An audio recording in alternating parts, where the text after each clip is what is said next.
नमस्कार, special report से news room में आपका स्वागत है। आज शुरुआत एक सवाल से। क्या कृषि कानूनों की वापसी का ऐलान करके मोदी ने विपक्ष को नया और बड़ा हथियार दे दिया? मोदी की वर्किंग स्टाइल को समझने वाले जानते हैं कि वो यू टर्न नहीं लेते, वो अपने फैसलों को पलटते नहीं। लेकिन जैसे ही मोदी ने कृषि कानूनों का फैसला पलटने का ऐलान किया, एक नया पिटारा खुल गया। वही पिटारा जिसमें कई मुद्दे हैं, कई सियासी एजेंडे हैं। अब सीए, एनआरसी समेत कई और कानूनों की वापसी को लेकर कई सियासी खिलाड़ियों ने दांव चल दिए हैं। चुनावी मौसम में पिटारे से निकला सीए का मुद्दा चुनाव में बड़ा एजेंडा बन सकता है। मोदी सरकार के लिए एक चुनौती अभी खत्म नहीं हुई, लेकिन कई और मोर्चे खुल गए हैं।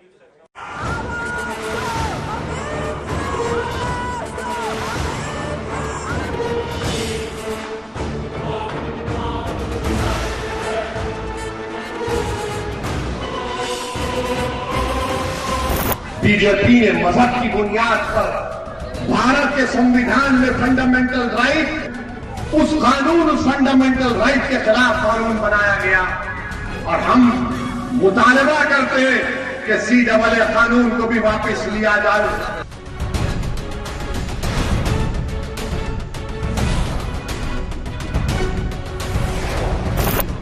अरे उनका चाचा है भाई, ये तो चाचा भतीजाओं की पार्टी है, अपना कह दे वो कर लेंगे। ओवैसी तो बीजेपी का चाचा है, उसे टीवी पे कहने की जरूरत नहीं, उनको कह देगा, मान लेंगे उसकी बात। कानून लगाया गया है, ये मुस्लिम दुश्मनी में बनाया गया। जो योगी जी कहते हैं हमारे यहाँ कोई अब दंगा नहीं होता है, ऐसी बेवकूफी की बात करते हैं हमारे मुख्यमंत्री। अब दंगा कहाँ होता है उत्तर प्रदेश में या हिंदुस्तान में? अब तो कत्लेआम होता है। अल्पसंख्यकों के अधिकार और सुरक्षा पूरी तरह से समाज उसको सुनिश्चित करता है, संविधान सुनिश्चित करता है। There are elections around the corner in Uttar Pradesh. There will be so many statements, so many provocations, and BJP is well versed in this. NRC लागू होगा तो वो लोग जो घुसपैठिए हैं, जिसके जरिए वो आतंक की शिक्षा दे रहे हैं हिंदुस्तान के बच्चों को, किसी दूसरे मुल्क में शरण लेने के लिए जाना पड़ेगा।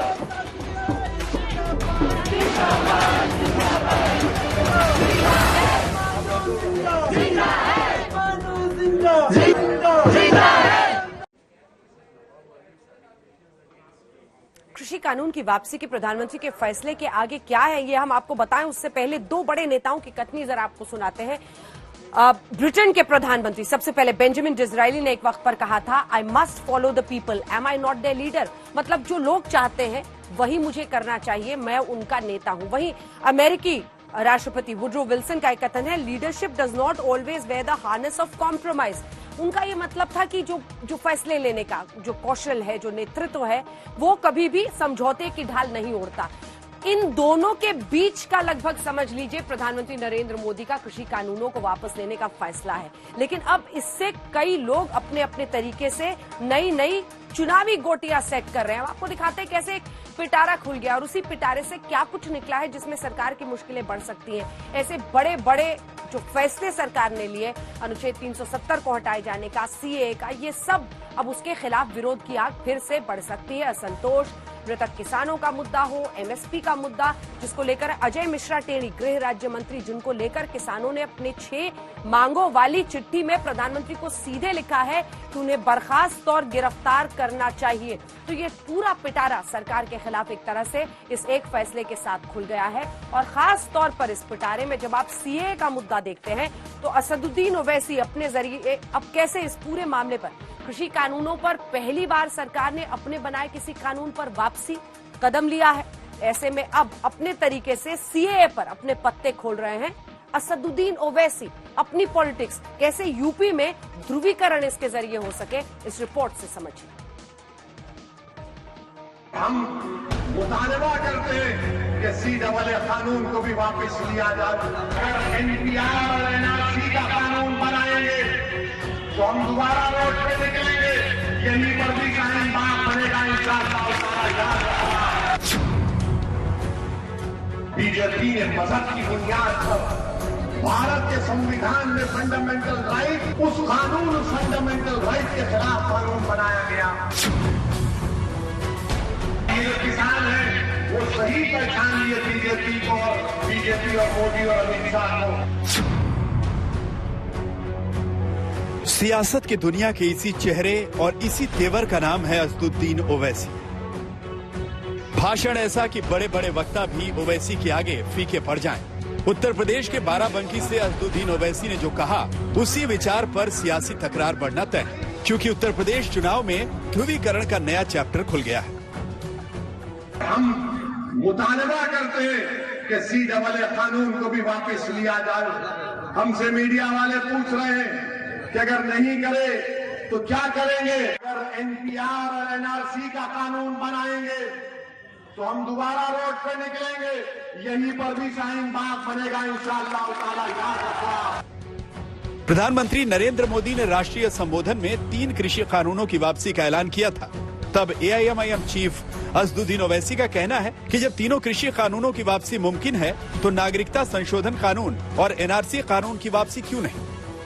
ओवैसी ने सिर्फ CAA और NRC के वापस होने की मांग नहीं उठाई, बल्कि शाहीन बाग वाला पूरा प्लान समझाया। हम मुतालबा करते हैं कि CAA कानून को भी वापस लिया जाए। हमसे मीडिया वाले पूछ रहे हैं कि अगर नहीं करे तो क्या करेंगे। अगर NPR और NRC का कानून बनाएंगे तो हम दोबारा रोड पे निकलेंगे। यहीं पर भी शाहीन बाग बनेगा इंशाअल्लाह ताला, याद रखना। यूपी चुनाव में ओवैसी शाहीन बाग लेकर आए हैं, लेकिन 2022 में एक दूसरे पर भारी पड़ने के लिए सियासी दलों में कोई किसी से पीछे नहीं है। ये चिरंजीवी कभी उत्तर प्रदेश को खुशहाली के रास्ते पे नहीं ले जा सकते। अब्बाजान कहने वाले राशन हजम कर जाते थे।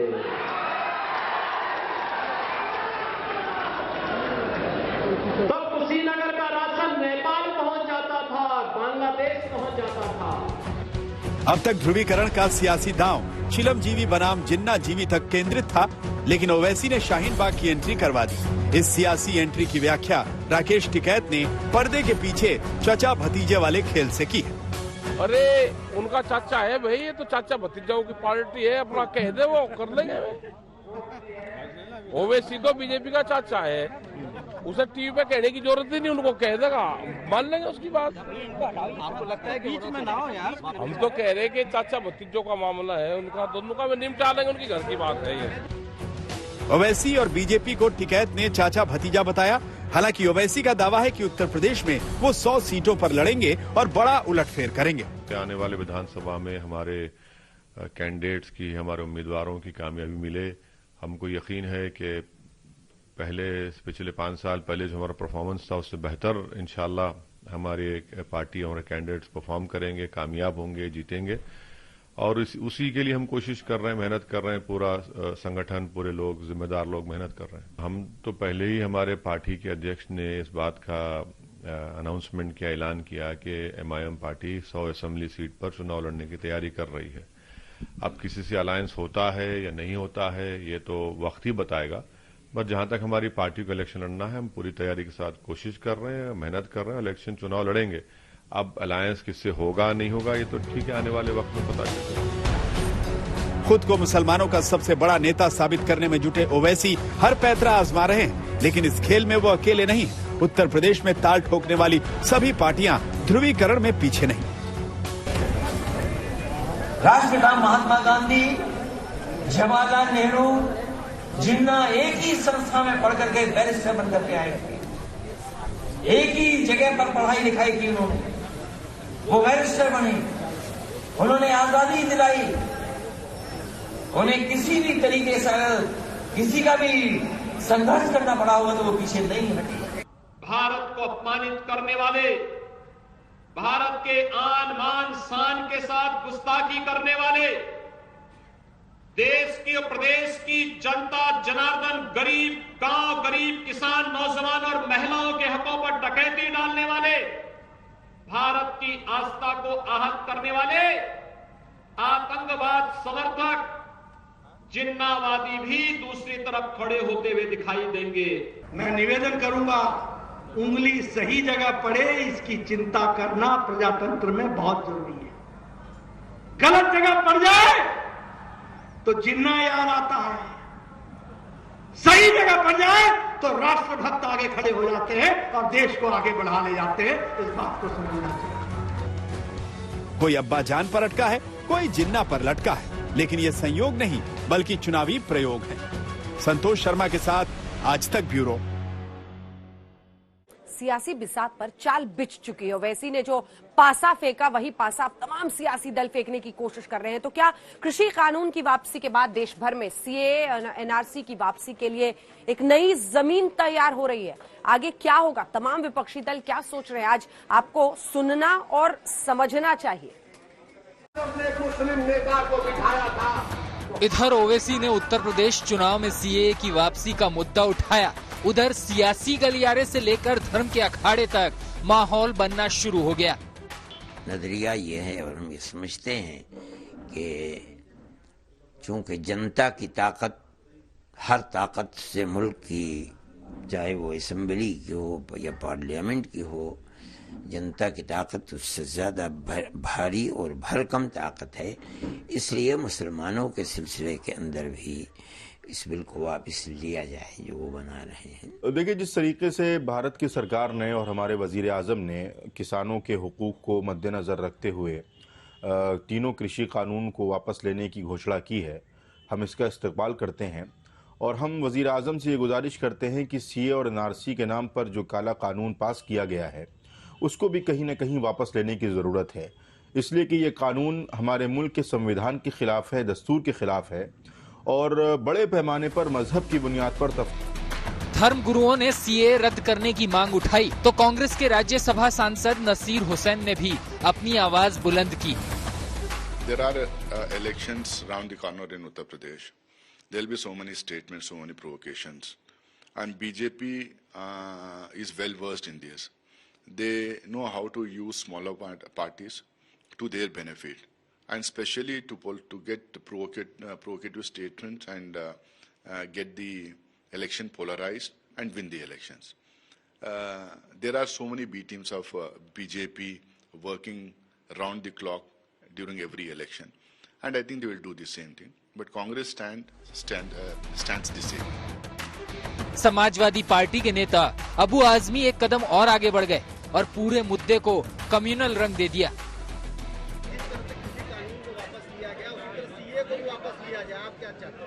बिल्कुल, मैं भी चाहता हूं लिया जाए, लेकिन सीए वापस नहीं होगा, मैं जानता हूं। इसलिए कि जमातुल उलमा एक धरना दे बैठे, 11 महीने तक हम सब बैठेंगे उनके साथ में, उसमें 700 लोग शहादत पी लें, शहादत जाम पी लें। कहते हैं ना कि संघर्ष करने के बाद ही बात होती है। मैं तो सल्यूट करता हूँ 700 लोगों को जिन्होंने, और जिस दिन जमात उलमा बैठेगी ना, इतनी गोली चलेगी कि बचेंगे नहीं, क्योंकि मुसलमान है, एक उन्होंने मार दिया जाएगा। देखिए, पहली बात तो ये है कि ये समझने की बात है कि ये काफ़ी लंबे समय से एनआरसी और सीए के लिए लगातार बहसें हुई हैं, लेकिन ये बात समझ में आने की है, चाहे वो एनआरसी हो चाहे वो सीए हो, ये वाज़ेह तौर पर ये जो हिंदुस्तान के अंदर जो मुसलमान रहते हैं उनको किसी तरह का उससे कोई नुकसान नहीं है। जहाँ तक सीएए की बात है, सीएए के अंदर नागरिकता भारत के मुसलमानों की ख़त्म नहीं हो रही है। मामला धर्म से जुड़ा तो बीजेपी ने भी मोर्चा संभाला। तो वैसी भ्रम पैदा न करें, किसी शर्त पर कोई कानून जो वो बता रहे हैं सीए और वो वापस होने वाला नहीं है, वो किसी के न नुकसान के लिए है, बल्कि वो लोग जो धर्म के नाम पे प्रताड़ित थे उनको नागरिकता देने वाला है। ओवैसी इसी तरह का धर्म भ्रम फैलाते रहते हैं, उससे कोई फर्क नहीं पड़ता। ओवैसी का काम ही ये है बांटने का, उसकी अपनी एक दुकान है, अगर वो लकीर नहीं खींचेगा तो चलेगी कैसे। ओबीसी विभाजन की राजनीति करते हैं, कांग्रेस विभाजन की राजनीति करती है। टुकड़े टुकड़े गैंग में लगभग सभी लोग शामिल हैं। सबसे पहले राहुल गांधी मिलने गए थे, टुकड़े टुकड़े गैंग में भारत करे टुकड़े मारने वाले, ये सब लोग वही है। शिया वक्फ बोर्ड के पूर्व अध्यक्ष वसीम रिजवी और विश्व हिंदू परिषद ने भी इस मांग को लेकर अपना दृष्टिकोण समझाया। हिंदुस्तान के अंदर घरों घरों में शरीयत के कानून लागू किए हुए हैं, इनकी दुकानें बंद होनी चाहिए, जिसके जरिए वो आतंक की शिक्षा दे रहे हैं हिंदुस्तान के बच्चों को, अपनी बगल में दबाकर किसी दूसरे मुल्क में शरण लेने के लिए जाना पड़ेगा। के लाभ के लिए कानून लाया जा रहा है, वही इससे संतुष्ट नहीं थे। एक संवेदनशील सरकार को लोकतंत्र में ऐसे निर्णयों को जिनको वो अच्छा मानती है उनको भी वापस लेने के लिए तैयार रहना चाहिए अगर जनता उसको नहीं चाहती। मौसम चुनाव का है और मुद्दा सियासी है, लिहाजा कहीं पर निगाहें और कहीं पर निशाना है। ब्यूरो रिपोर्ट, आज तक। सियासत शुरू हो गई और ओवैसी के इस बार के उत्तर प्रदेश इनिंग्स को लेकर जो एक्सपर्ट्स हैं वो अलग अलग बातें कर रहे हैं। समझाने के लिए आपको कि क्या असर रहा था पिछली बार 2017 के चुनाव में 37 सीटों पर एआईएमआईएम ने चुनाव लड़ा था, लेकिन जीते कितने? 0। जी हां, ऐसे में क्या उत्तर प्रदेश का मुसलमान असदुद्दीन ओवैसी पर भरोसा करेगा? सीएए के उनके दाव पर भरोसा करेगा? हम आपको ये भी बता दें कि मुस्लिम वोट सहारनपुर सदर जहां वो लड़े थे उसमें 40% है। पार्टी कहां पे रही? मतलब मुस्लिम बहुल सीट पर भी पार्टी 5वें नंबर पर रही। एक और सीट आपको दिखाते हैं जिसमें कांट सीट पर जहां पे 60% मुस्लिम वोटर हैं, वहां पर भी पार्टी 5वें नंबर पर रही। यानी आप कैराना देख लीजिए, यहां पर भी बार बार हिंदू मुस्लिम ध्रुवीकरण की बात हुई, 42% मुस्लिम है, 5वें नंबर पर पार्टी रही। ऐसे में कितनी साख है उनकी मुस्लिम वोटर पर यूपी में, आप समझ रहे हैं। नजीबाबाद देख लीजिए जहां पर 42% वोट है, वहां पर भी वही हाल रहा। मुस्लिम वोट 61% है मुरादाबाद शहर में, वहां पर 7वें नंबर पर पार्टी रही थी। 2017 के चुनाव में 37 सीटों पर हम एआईएमआईएम की परफॉर्मेंस आपको बता रहे हैं। 57% वाले मुरादाबाद ग्रामीण सीट पर 5वें पोजीशन पर एआईएमआईएम असदुद्दीन ओवैसी की पार्टी रही थी। और आखिरी आप देख रहे हैं हसनपुर जहां पे 57% मुस्लिम्स हैं, वहां पर भी पार्टी 5वें नंबर पर रही। तो आपने देख लिया उनकी क्या परफॉर्मेंस थी 2017 के चुनाव में जब वो 37 सीटों पर लड़े थे। ये बताता है कि मुस्लिम वोट बैंक जिसे वो मान भी रहे हैं, मुस्लिम मतदाता उन पर कितना भरोसा पिछली बार कर रहा था और इस बार कितनी उम्मीद उनको रखनी चाहिए। बहरहाल इस चुनावी मौसम में all India Muslim personal law board ने भी एक बड़ी बात कही है। इससे आगे की हम आपको बताएं क्या कुछ उसके मायने हैं, जल्दी से आपको पहले सुना देते हैं।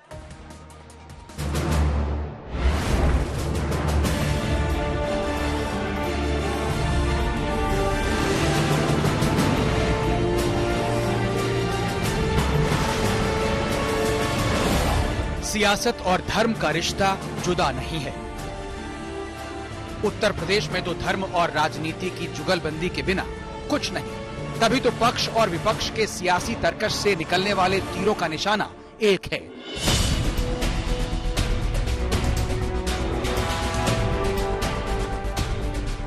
बीजेपी 2022 में योगी की इमेज को भुनाना चाहती है, चाहे मामला धर्म परिवर्तन कानून बनाने का हो, लव जिहाद की रोकथाम के लिए कदम उठाने का हो, चाहे सीएए के विरोध के दौरान हुई हिंसा को कंट्रोल करने का हो।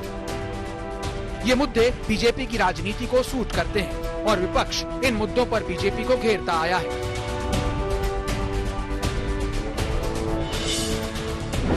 ऐसे में मुस्लिम पर्सनल लॉ बोर्ड की तरफ से 4 मुद्दों पर आए बयान पर सियासत शुरू हो गई।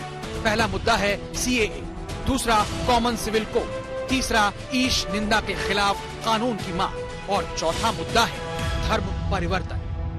मोदी जी और ओवैसी का बयान आया है, क्या इसमें कुछ चर्चा है कि जिस तरह किसानों का कानून वापस लिया गया है तो क्या सीए एनआरसी को लेकर भी सरकार की मांग को लेगी? आमतौर पर बोर्ड का फोकस वो पर्सनल लॉ, सोशल इश्यूज पर होता है।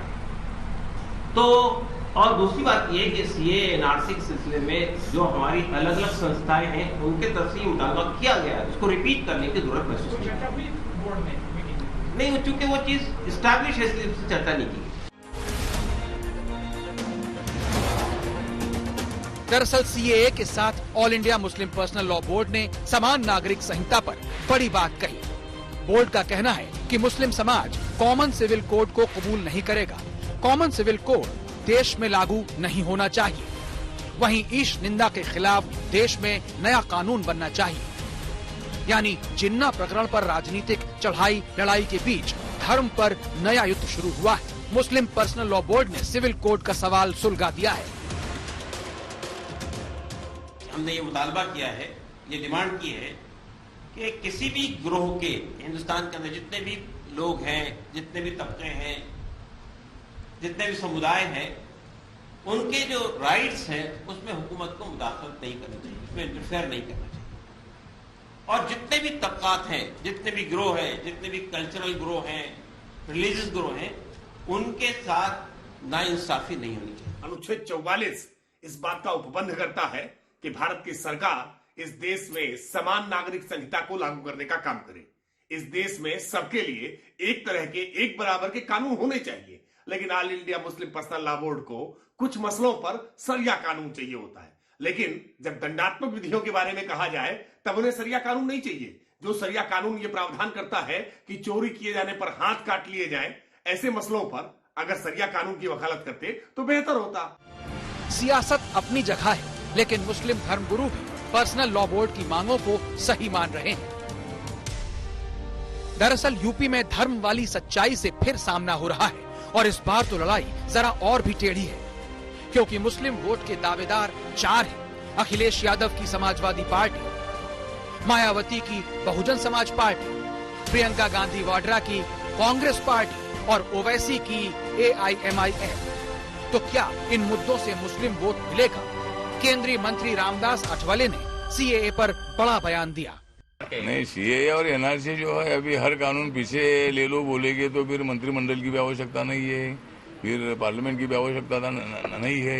इसीलिए कानून पीछे लेने के बारे में सरकार थोड़ी सी गंभीरता से विचार कर रही थी कि भाई कानून में बदलाव करने की तैयारी हमारी है। अब ये कानून पीछे लिया तो कोई से बोलेगा वो कानून पीछे ले लो और कोई बोलेगा वो कानून पीछे ले लो, तो पूरे कानून पीछे लेने का काम करते रहेंगे तो देश चलाना मुश्किल हो जाएगा। ऑल इंडिया पर्सनल तो मुस्लिम लॉ इसीलिए बोर्ड ने भी कहा है 11 प्रस्ताव पारित करके कि ये कानून वापस होना चाहिए। नहीं, ठीक है, उन्होंने बोला होगा, लेकिन हर कानून पीछे नहीं होगा। अच्छा, साफ है कि चुनावों के ऐलान से पहले जिस तरह से उत्तर प्रदेश में धर्म की ध्वजा लहराई जा रही है, वो आने वाले दिनों की सियासी लड़ाई का ट्रेलर है। कुमार अभिषेक, लखनऊ, आज तक। अब आपको all India Muslim personal law board की तरफ से पास किए गए 11 प्रस्ताव जरा बताते हैं। 2 दिन के मंथन के बाद ये प्रस्ताव पास किए गए हैं। पहला, ईश निंदा के खिलाफ नया कानून सरकार बनाए, ये उनकी तरफ से कहा गया है। दूसरा, कॉमन सिविल कोड को वो लेकर आ रहे हैं और कह रहे हैं कबूल नहीं करेंगे देश के मुस्लिम। इसी के साथ वक्फ संपत्तियों की मौजूदा जो बिक्री व्यवस्था है उसको वो बदलने की, परिवर्तित करने की बात कर रहे हैं। सरकार और कोर्ट धर्म ग्रंथ की व्याख्या ना करे, ये भी प्रस्ताव पास किया गया। सरकार और कोर्ट दोनों रेप जैसे जुर्म के खिलाफ सरकार कड़े कदम उठाए, ये भी प्रस्ताव वहां पर पारित किया गया है।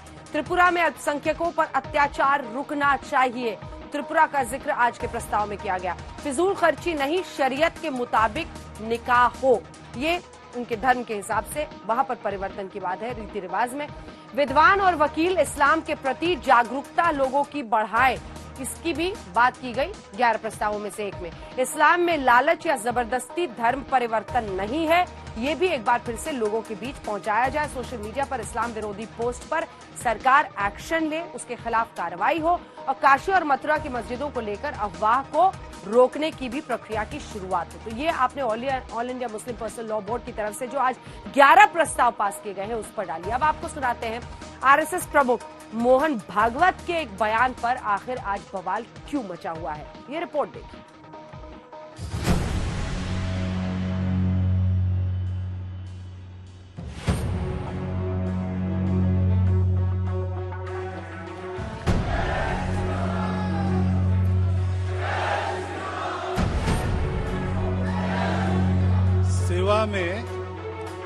सेवा में होश होता है, जोश नहीं। हिंदू और हिंदुत्व पर कांग्रेस बनाम बीजेपी की सियासी लड़ाई के बीच RSS चीफ मोहन भागवत ने जय श्री राम का नारा लगाने वालों को नसीहत दी है। इशारा यही है कि मुंह में राम है तो आचरण भी राम जैसा होना चाहिए। आज जय श्री राम का नारा लगाने वालों को मोहन भागवत की ये बात बहुत गौर से सुननी चाहिए। सेवा में होश होता है, जोश नहीं। ये जहां नारे लगाने वहीं लगाने चाहिए। ये काम नारों का नहीं है, ये काम करना पड़ता है। मेरे बोलने पर आप तालियां बजा रहे हैं, लेकिन ये लोग कर रहे हैं। ये कर रहे हैं इसलिए मैं बोल पा रहा हूं। भागवत ने यही समझाया कि मर्यादा का मतलब है राम, और जो मर्यादा की लक्ष्मण रेखा को लांघता है वो राम का सच्चा भक्त नहीं हो सकता।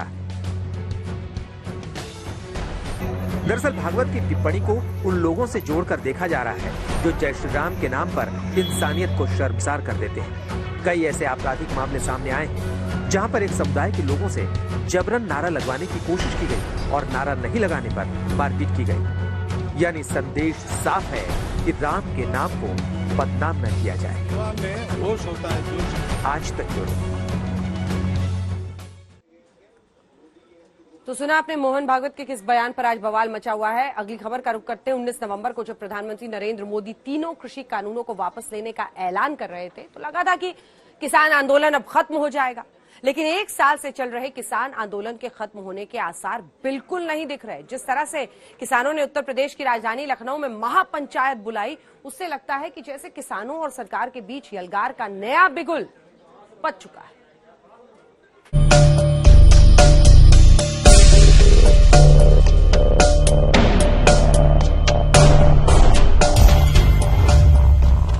लखनऊ में किसानों की महापंचायत के क्या मायने हैं?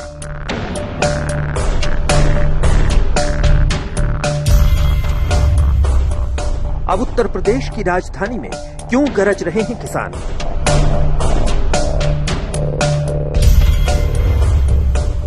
तीनों कृषि कानून वापसी के बाद क्या चाहते हैं किसान? देश के प्रधानमंत्री ने बातचीत करी, बहुत मीठी बात करी, शहर से भी मीठी आवाज की, हमको खतरा लगता है। राकेश टिकैत पीएम मोदी को अब चुनौती क्यों दे रहे हैं? किसानों ने प्रधानमंत्री मोदी से अब कौन सी 6 मांगे कर डाली? देश की जनता नाराज है, आपके खिलाफ है देश की जनता। मोदी के ऐलान के बाद भी क्यों खत्म नहीं हो रहा आंदोलन? हमारे मसले 3 नहीं है, जो 17 कानून और पार्लियामेंट में आ रहे हैं वो भी हमारे मसले हैं। लखीमपुर खीरी कांड पर फिर से क्यों भड़क रहे हैं किसान? मतलब उसको हीरो बनाना चाहते हो आप? कातिल से उसको हीरो बनाना चाहते हो? वो हीरो बनेगा, आगरा की जेल में बनवाएंगे उसको हीरो। राकेश टिकैत से लेकर तमाम किसान नेता आज लखनऊ के इको गार्डन में हुई महापंचायत में सरकार के खिलाफ गरजे। राकेश टिकैत ने यहां सबसे बड़ी बात यह कह दी कि उन्हें पीएम मोदी की बातों पर भरोसा नहीं है। सिर्फ ऐलान करने से नहीं बल्कि संसद में तीनों कृषि कानूनों की वापसी हो, और ये आंदोलन अभी थमेगा नहीं, रुकेगा नहीं, बल्कि अभी बहुत सारे मसले हैं जिन्हें सरकार से हल करवाना है। राकेश टिकैत ने यह भी कहा कि जो 17 कानून संसद में लाए जा रहे हैं उन्हें भी मंजूर नहीं होने दिया जाएगा।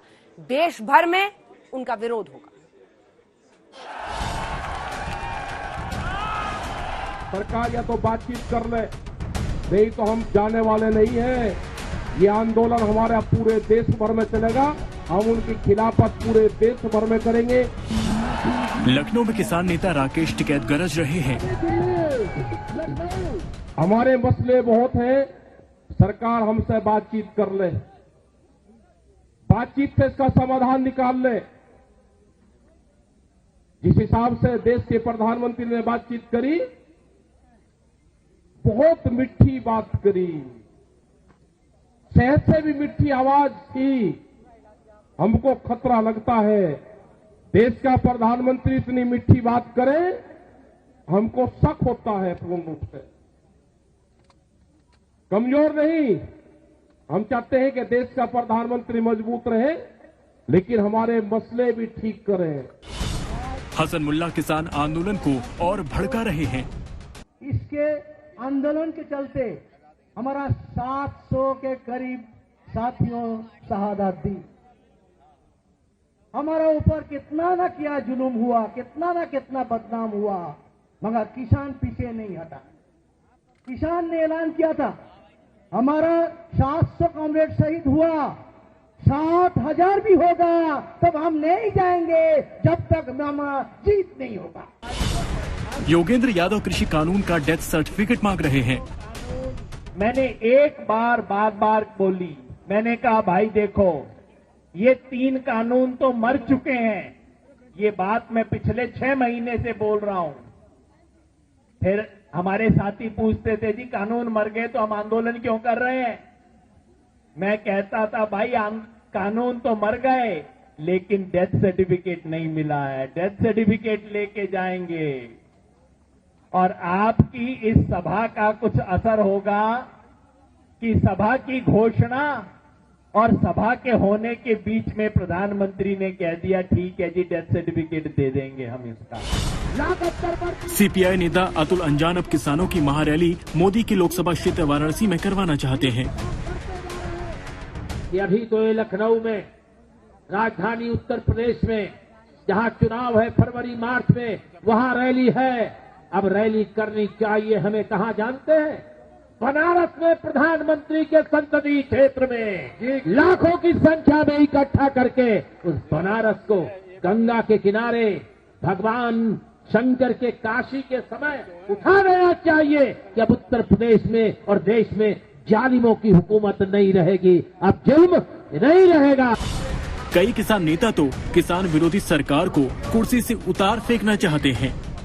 जिस तरीके से हमारे लोगों के हाथ से ये रोटी छीनकर उन कारपोरेट लोगों को देने के लिए उतार ले आए, हमारी जिम्मेदारी बनती है कि हम इनको इस कुर्सी से उखाड़ कर फेंक दे, ताकि हमारे खिलाफ कोई फैसला न ले पाए। और हमारा आप सबसे इतना ही निवेदन है भाइयों, एकजुट होकर रहना है। बहुत तरह की बातें आएंगी कि उनका आईटी सेल ऐसा प्रचार करना शुरू कर दिया कि पंजाब वाले अब नहीं रुकेंगे। मैं वायदा करता हूं मेरे दोस्तों, पंजाब जैसे पहले इस आंदोलन में था, भले हमारे कानून रद्द हो गए, एमएसपी की गारंटी की लड़ाई बाकी है, उसी तरह आपसे सबके साथ रहेंगे। वाहिगुरू जी का खालसा, वाहिगुरू जी की फतेह। किसानों ने उत्तर प्रदेश की राजधानी लखनऊ में महापंचायत जमाकर शक्ति प्रदर्शन किया और ये भी बताने की कोशिश की है कि अगर सरकार सोच रही है कि तीनों कृषि कानूनों की वापसी से किसान आंदोलन खत्म हो जाएगा, तो वो बहुत बड़ी गलतफहमी है। पहली दफा किसान लखनऊ तक पहुंचे हैं। संयुक्त किसान मोर्चा के मुताबिक इस महापंचायत में यूपी के बुंदेलखंड, अवधी, तराई, पश्चिमी और पूर्वांचल क्षेत्रों के किसान भी पहुंचे हैं और उनमें जोश का ऑक्सीजन फिर से राकेश टिकैत भर रहे हैं। हमारे मसले 3 नहीं हैं जो 17 कानून और पार्लियामेंट में आ रहे हैं, वो भी हमारे मसले हैं।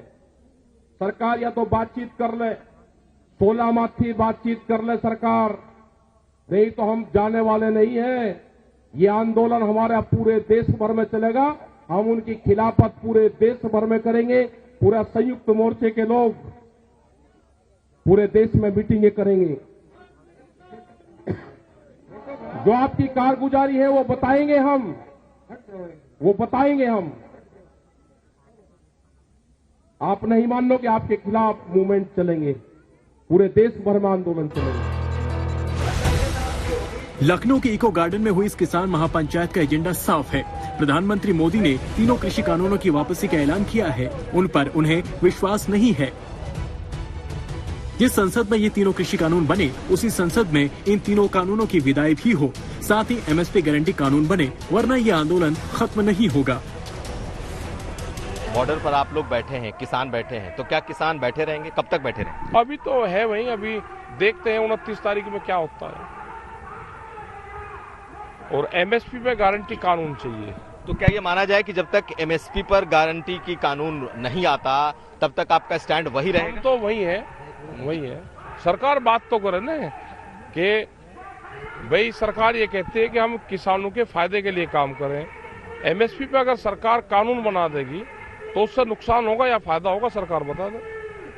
अगर उससे फायदा होगा तो कानून लागू कर दे, अगर उससे नुकसान होगा किसान को तो लागू मत करे।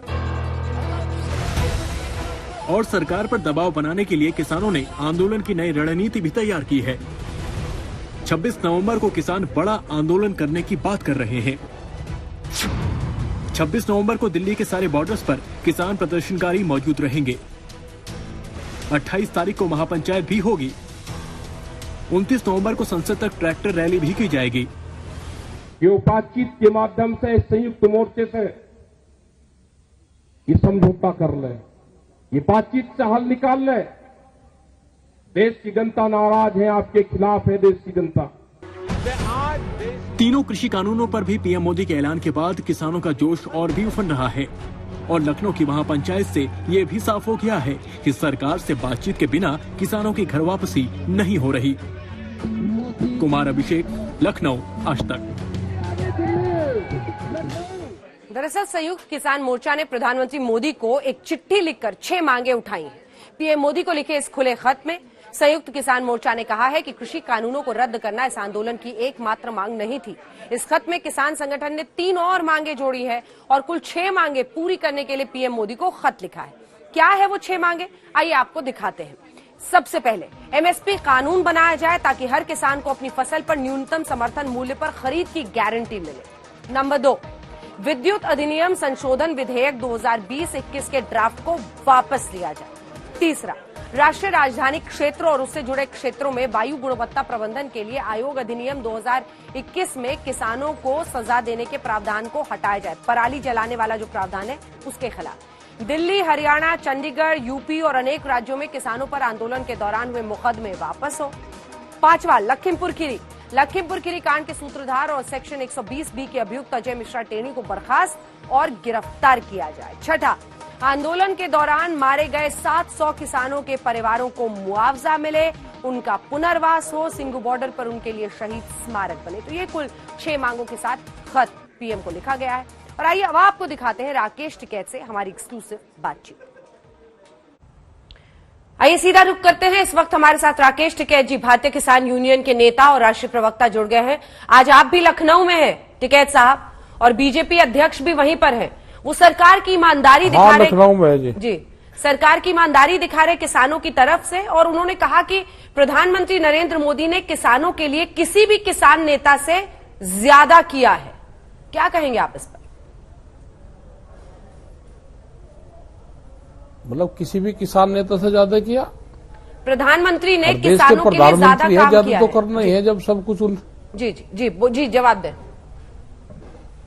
और जब वे प्रधानमंत्री हैं तो वे तो करेंगे सारा काम, वे ही तो करेंगे, और कौन करेगा?